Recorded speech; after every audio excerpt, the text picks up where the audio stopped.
Okay, so this video is 14 days late, which in YouTube time is like 2 years. I wish I had some dramatic story like I got abducted by aliens or I was on a life changing soul search in the Himalayas, but honestly, I just procrastinated. Like heroically. You know that feeling when you are like, I'll do it tomorrow, and then suddenly it's next month? Yeah, that's me. But we are here now, the mic is on, coffee is in the system, and I've finally hit record. So let's pretend I never left. Okay? Cool. Let's get into it.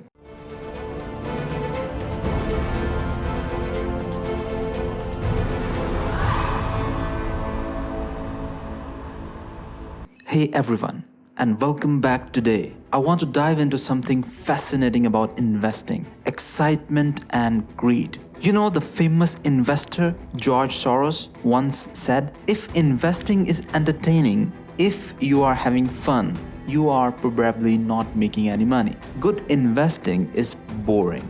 Sounds a bit dry, right? But there's a ton of truth to it. Because when investing gets exciting, that's often when our brains can lead us astray. Let me kick things off with a wild story about a kid named Jonathan. Think about what you were doing at 14 years old. Probably playing video games, hanging out, maybe avoiding homework. He was getting subpoenaed by SEC. Yeah, the Securities and Exchange Commission. And then a year later, at 15, he was subpoenaed again. What was he doing? Something called pump and dump schemes. It sounds complicated, but it's pretty simple and super sneaky. Here's the gist. You buy a bunch of shares in a stock that isn't widely traded, something a bit obscure. Then you blast out messages. Think old school spam, internet messages boards, hyping up this stock like crazy. You tell everyone it's going to the moon, the next big thing. People get excited. They start buying. The price goes up. And then you dump your shares. You sell them for a quick profit, leaving everyone else holding a bag full of losses. The SEC accused Jonathan of doing this 11 separate times in a short period. He'd buy a block of cheap stock. Then within hours, he'd spam messages boards with false and misleading messages about it. He'd then sell, usually within 24 hours, profiting from the price jump his messages caused. The SEC called his forecast baseless. But here's the kicker. According to author Michael Lewis, Jonathan was a marketing genius. He learned through trial and error exactly what messages made people buy, even if they had misgivings. Let me give you a taste of his hype. Days before the SEC came knocking, Jonathan posted this 200 times about a company called Fire Detector FTEC. Here it is.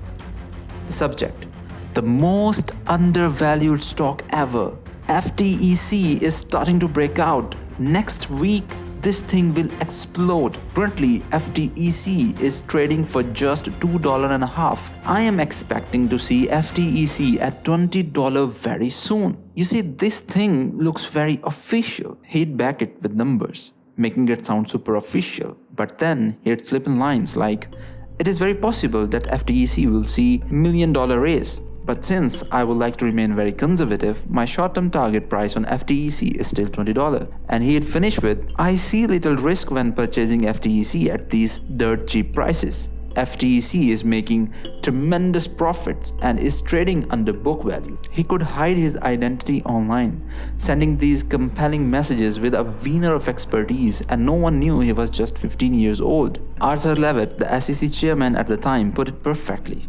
A pump and dump is really buy, lie, and sell high.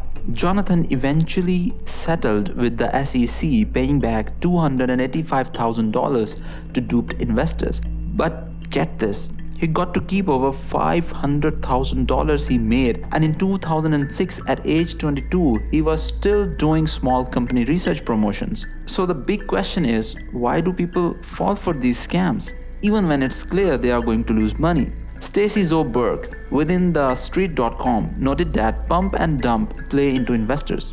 believe that it's easy to find winners. She suggested it targets naive investors or those who feel they need to catch up with the winnings it seems everyone else is reaping. This feeling of greed and desperation makes investors putty in the hands of those willing to take advantage of them. But why are we so prone to greed and desperation?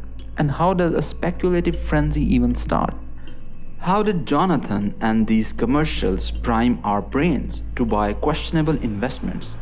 They literally circumvented our reason and went straight for our neural reward systems. They activated what are called reward system activators. Let's break down some of his key tactics. Just the anticipation of making money activates a deep automatic area of our brain's reward system called the nucleus accumbens. His pitches were loaded with corporate statistics. For most people, a long list of detailed numbers makes them shut down their critical thinking. We just ask, "What's in it for me?" and jump to the simple conclusion. Jonathan gave it to them. Buy now, sell at $20. He used phrases like under book value and dirt cheap. Buying something at a bargain price makes us feel like we can't lose. And yes, good deals have been shown to activate the brain's reward system. Jonathan sounded like an authority. Investors trusted his projections because he seemed knowledgeable. His use of difficult to find data just heightened his aura of authority. If you didn't act very soon, then you were going to miss out. This is classic. Time pressure hinders critical analysis. It makes our emotional brain take over, bypassing the rational part. Fear of missing out, or FOMO, is a powerful motivator. Essentially, Jonathan coached investors to anticipate large gains, revealed by an expert in a new and investing stock. The idea of missing out on rising prices just overcame any last bit of resistance. They jumped in, and Jonathan was there, ready to sell. Let's quickly define greed. The dictionary calls it an excessive desire to acquire or possess more than what one needs or deserves. Researchers at Stanford University have done incredible studies showing the brain origins and costly consequences of greed. They have identified brain parts that get excited about potential gains, sometimes leading to excessive financial risk-seeking, and another area that activates when we fear loss, leading to excessive financial risk aversion. So, what do we do with all this? Emotions are part of both rational and irrational choices, but it's the extremes of emotions that lead to errors. When you feel intense greed or intense fear, those are signals that you are susceptible to those risk aversion or risk-seeking mistakes we just talked about. The key here is self-awareness.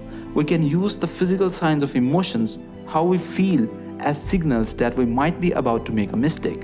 This requires a high degree of self-awareness. If you can be aware of your feelings and monitor your recent decisions for emotional influences, it can significantly improve your decision making. Even something as simple as taking a deep breath can help interrupt emotional decision making.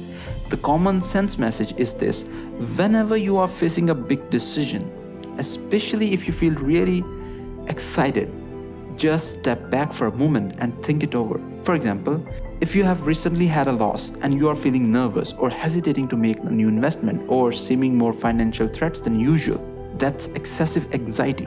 Recognize that anxiety is causing your decision problems and then either try to reduce that anxiety or posture yourself discipline.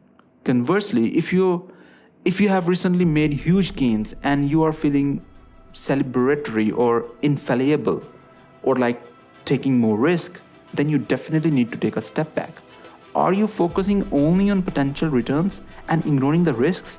If so, you need to reinforce your investment discipline. This all brings us back to Warren Buffett's famous quote: "Be fearful when others are greedy, and be greedy when others are fearful." So the next time you hear about a hot stock or a can't miss opportunity, or you feel that rush of excitement in yourself, remember Jonathan, remember those 90s commercials, and remember what's happening inside your own brain.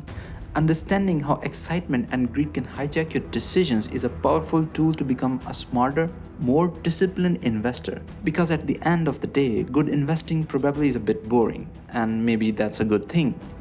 So, what do you think about the role of emotions in investing? Have you ever made a decision fueled by excitement or fear? Let me know in the comments below. If you liked this video, don't forget to hit that like button and subscribe for more content like this. Thanks for watching, and I'll see you next time.